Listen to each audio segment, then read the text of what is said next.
ये सन 1962 की एक सच्ची कहानी है। ये वो वक्त था जब गोरे और काले लोगों के बीच में बहुत भेदभाव किया जाता था। कहानी की शुरुआत में हमें एक फैमिली को दिखाया जाता है और इस घर में दो काले लोग काम करने आते हैं।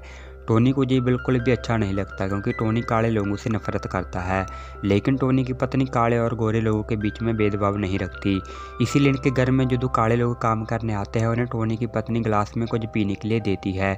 उनके जाने के बाद टोनी उन ग्लासेस को जिसमें उन काले लोगों ने कुछ पिया था उन्हें वो डस्टबिन में फेंक देता है क्योंकि वो काले लोगों से बहुत ज़्यादा नफरत करता है। अब अगले दिन टोनी को एक कॉल आता है।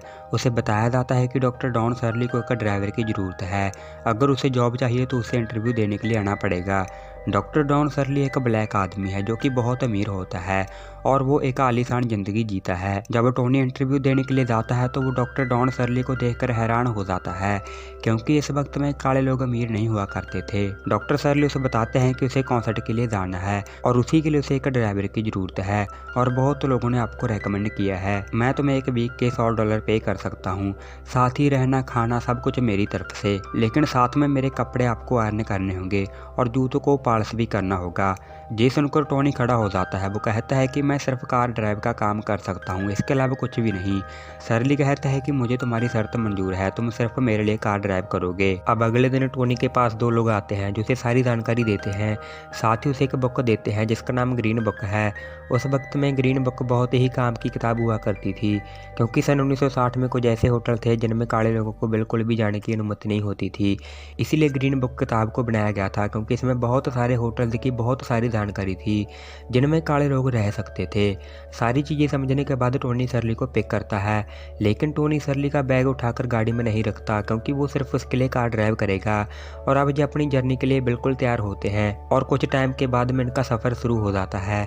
टोनी जहाँ गाड़ी में खाना खाता है साथ ही सिगरेट भी पीता है। इससे सर्ली को बहुत प्रॉब्लम होती है और ये सफ़र ऐसे ही चलता रहता है और ये दोनों पहुंचते हैं उस जगह पर जहां पर सर्ली का कॉन्सर्ट होने वाला है। सर्ली अगले 2 महीनों के लिए बहुत सारे कॉन्सर्ट करेगा और इस कॉन्सर्ट से पहले सर्ली की उपलब्धियों के बारे में बताया जाता है कि उसने संगीत में कितनी तालीमें हासिल की हैं और उसने म्यूजियम में डॉक्टरेट भी की है, इसीलिए उसे डॉक्टर डॉन सर्ली कहा जाता है। साथ ही उसने व्हाइट हाउस में 2 बार परफॉर्मेंस भी दी है जो कि अपने आप में बहुत बड़ी बात है। और इन सारी उपलब्धियों को बताने के बाद में सर्ली पियानो बजाता है और जैसे ही सर्ली पियानो बजाता है जहाँ के लोग किसी और ही दुनिया में खो जाते हैं। सर्ली का संगीत इनको किसी और ही दुनिया में ले जाता है और इस जादू से टोनी भी अट्रैक्ट हो जाता है। अब जी जहाँ से अपने अगले कॉन्सर्ट के लिए निकल पड़ते हैं। रास्ते में जी एक दुकान पर रुकते हैं और जहाँ पर टोनी देखता है कि दुकान के बाहर बहुत सारे पत्थर बेचने के लिए लगाए गए हैं। उन्हीं में से एक पत्थर नीचे ज़मीन पर गिरा होता है जिसे टोनी उठाकर अपनी जेब में रख लेता है। और जब टोनी गाड़ी में बैठता है तो सर्ली कहता है कि तुमने वहाँ से एक पत्थर चुराया है। टोनी कहता है कि मैंने कोई पत्थर नहीं चुराया, पत्थर ज़मीन पर गिरा था, बस मैंने अपना लक्की चांस समझकर उसे अपने पास रख लिया। सर्ली कहता है कि जा तो तुम उस पत्थर के पैसे दो, जा उस पत्थर को वापस रख कर आओ, तुम्हें ऐसा करने में काफी अच्छा लगेगा। हालांकि टोनी पत्थर को वापस नहीं रखना चाहता, लेकिन सर्ली की जिद करने पर उसे पत्थर वापस रख कर आना पड़ता है और अब जी जहाँ से अपने अगले कॉन्सर्ट के लिए पहुंच जाते हैं। टोनी सर्ली का असिस्टेंट है, इसीलिए वो उस जगह जाता है जहाँ पर सर्ली को रात को पियानो प्ले करना है। वो देखता है कि वहाँ पर पियानो बहुत गंदा है, साथ ही पियानो के पास एक कुर्सी तक भी नहीं रखी हुई। दरअसल जहाँ के लोग सर्ली की इज्जत नहीं करते क्योंकि वो एक ब्लैक आदमी है, लेकिन जब रात को सर्ली पियानो बजाता है तो सब लोग किसी और ही दुनिया में खो जाते हैं। टोनी भी सर्ली के पियानो को महसूस करने लगता है और उसे धीरे धीरे पता चलता है कि सर्ली बहुत बड़ी शख्सियत है। टोनी के दिल में जो सर्ली के लिए पहले भेदभाव था वो अब पूरी तरह से खत्म हो गया है। पहले जो एक दूसरे से आर्गुमेंट किया करते थे, अब जो एक दूसरे से अच्छे से बात करते हैं, साथ ही अपने परिवार के बारे में एक दूसरे को बताते हैं। दूसरा कॉन्सर्ट खत्म करने के बाद में जो अगले कॉन्सर्ट के लिए निकल पड़ते हैं और रास्ते में इनको KFC चिकन का शॉप दिखता है जहाँ से टोनी बहुत सारा चिकन खरीद लेता है। वो सर्ली को भी चिकन खाने के लिए कहता है, लेकिन सर्ली इस तरह से गाड़ी में चिकन नहीं खा सकता, उसे खाने के लिए प्रॉपर टेबल और प्लेट्स चाहिए। लेकिन टोनी कहता है कि तुम्हें भी इस तरह खाना चाहिए, तुम्हें हर एक मोमेंट को एंजॉय करना चाहिए, तुम्हें खाना ऐसे खाना चाहिए कि तुम्हारी ज़िंदगी का ये आखिरी खाना हो। इसके बाद वो भी टोनी की तरह खाता है और ये दोनों के दोनों गाड़ी में चिकन को एंजॉय करते जाते हैं। आगे जाकर इनकी गाड़ी खराब हो जाती है और जब सर्ली और टोनी गाड़ी से बाहर निकलते हैं तो पास ही के खेत में काम कर रहे ब्लैक आदमी ये देखकर हैरान हो जाते हैं कि एक ब्लैक आदमी के लिए वाइट आदमी काम कर रहा है। ये इस वक्त में बहुत बड़ी बात होती है। अब ये अपनी अगली डेस्टिनेशन पर पहुंच जाते हैं जहां पर सब लोग इनका स्वागत करते हैं और अगली सुबह दिखाया जाता है कि टोनी अपनी वाइफ को लेटर लिख रहा होता है।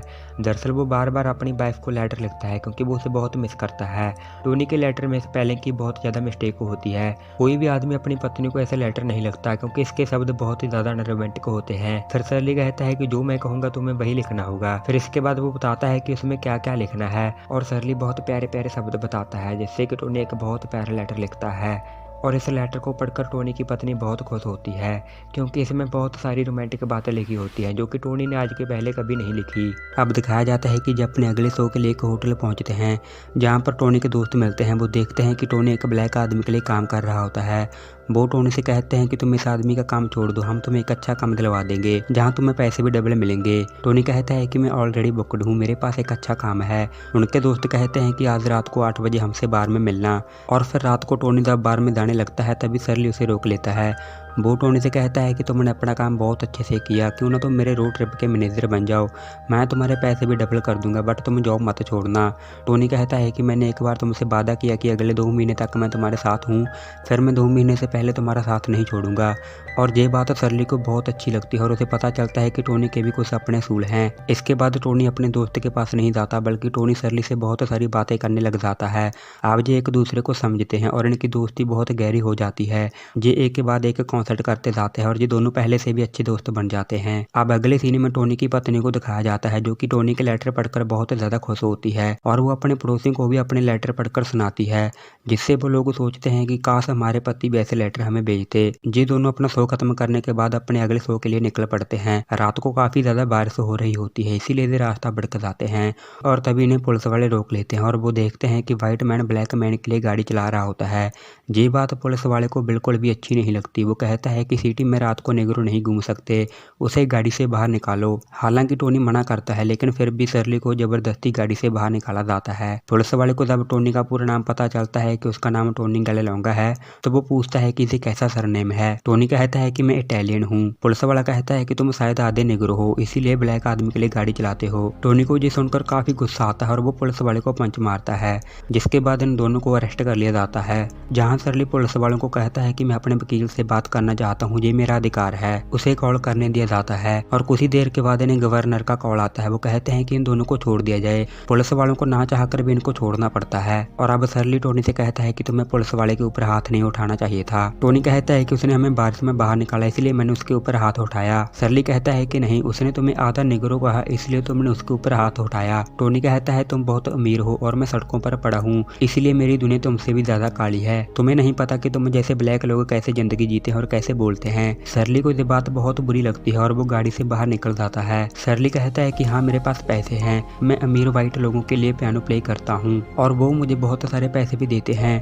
लेकिन जैसे ही मैं पार्टी से अलग होता हूँ मैं उनके लिए उन्हीं दूसरे निगरों की तरह हूँ जैसे उनके लिए सब हैं। ना मुझे व्हाइट लोग एक्सेप्ट करते हैं ना ही मुझे अपने ब्लैक लोग, क्योंकि मैं अपने लोगों के लिए भी उनसे अलग हूँ। जहाँ पर टोनी को शर्ली के दुख का एहसास होता है। अगले दिन इनका लास्ट कॉन्सर्ट है जो कि अल्बामा में है और जब ये वहाँ पहुँचते हैं तो फिर से शर्ली के आत्मसम्मान को ठेस पहुँचाया जाता है और उसे चेंजिंग रूम में जाने नहीं दिया जाता बल्कि उसे कहा जाता है कि तुम स्टोर में जाकर अपने कपड़े चेंज कर सकते हो। तभी शर्ली को फिर से एक बार अपमानित किया जाता है। शर्ली देखता है कि सबके लिए टेबल लगा है लेकिन उसके लिए कोई टेबल नहीं लगा होता, जहाँ तक कि जहाँ पर जो बैठ नौकर हैं उनके लिए भी टेबल लगा है। सारे लोग शर्ली की परफॉर्मेंस देखने आए हैं और जो उनके लिए परफॉर्म करने आया है उसी के लिए एक टेबल भी नहीं दे रहे, सिर्फ और सिर्फ कलर के चलते। ये सब कुछ देखकर शर्ली कहता है कि चलो हमें जहाँ से चलना चाहिए और ये दोनों जहाँ से अपने घर के लिए निकल पड़ते हैं। शर्ली ने टोनी से वादा किया था कि वो क्रिसमस के पहले उसे घर छोड़ देगा। रास्ते में शर्ली टोनी से कहता है कि जो पत्थर मैंने तुम्हें दुकान पर वापस रखने के लिए कहा था, मुझे पता है कि अभी वो तुम्हारे पास है, क्यों ना तुम उसे गाड़ी के डैशबोर्ड पर रख दो।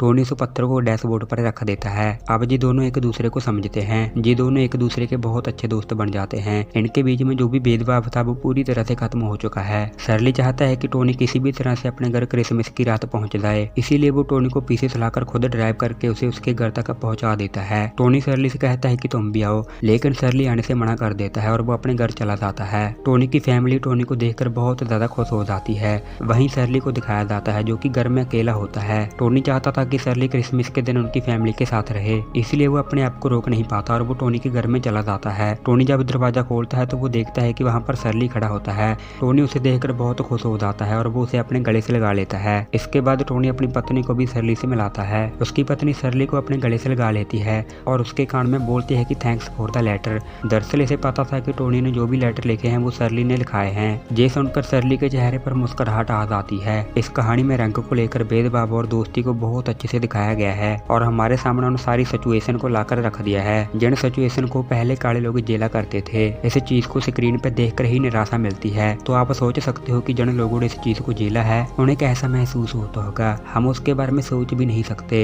ये कहानी हमें सिखाती है कि इंसान के दिमाग में भेदभाव डाला जाता है, जबकि सच तो ये है कि इस दुनिया का हर एक इंसान एक जैसा है। किसी का रहन सहन बोल चाल का तरीका अलग हो सकता है, पर एहसास हर किसी के दिल में एक समान होते हैं। जिसने भी इस दुनिया को बनाया है उसने सबको एक बराबर बनाया है, पर इंसान की सोच ने इंसानों को इंसानों से अलग कर दिया। और ऐसी ही एक और कहानी आपको मेरे चैनल पर मिल जाएगी जिसका नाम रैबिट प्रूफ फेंस है। एक बार आप उसे भी जरूर देखना। उस वीडियो का लिंक नीचे डिस्क्रिप्शन बॉक्स में और पिन कमेंट में मिल जाएगा। तो ये थी आज की सच्ची कहानी। आई होप आपको कुछ ना कुछ जरूर सीखने को मिला होगा। आपके लाइक और प्यारे भरे कमेंट्स का बेहद शुक्रिया। मिलते हैं अगली शानदार वीडियो में।